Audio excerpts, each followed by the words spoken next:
Ladies and gentlemen, magandang araw sa lahat. Bago po tayo mag-umpisa, inaanyayahan ang lahat na mag-subscribe upang maging updated sa lahat na new property for sale.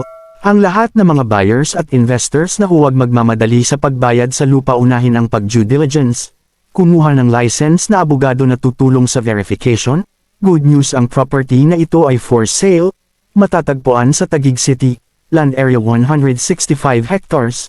Land title, 1 owner, 1 land title, naka-frontage sa C6 highway na more than 100 meters. Ang property na ito ay walang squatter sa loob ng property. Ideal sa mga sumusunod na project: high-rises building, commercial at industrial. Ideal sa factory ang warehouse, the best sa land investment. Sa lugar na ito ay may proposed bypass highway na kung tawagin ay C7, kaya pag natapos ang project ay back-to-back ay naka-frontage sa highway ang property.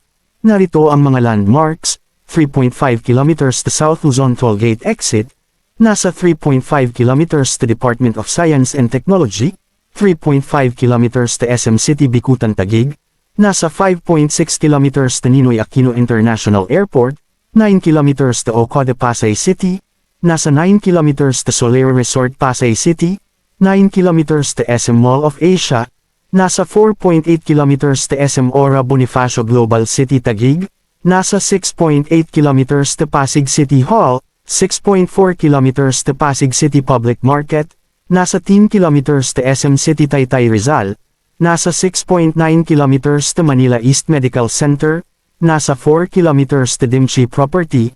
Sa mga buyers at investors na naghahanap ng kahit na anong real estate property for sale sa Metro Manila at outside Metro Manila, kami ay marami listing ng property for sale. Para sa additional na information, mangyari na mag-contact sa tao na nagpadala ng video na ito. Happy viewing. Thank you for watching. Peace and prosperity. God bless you all.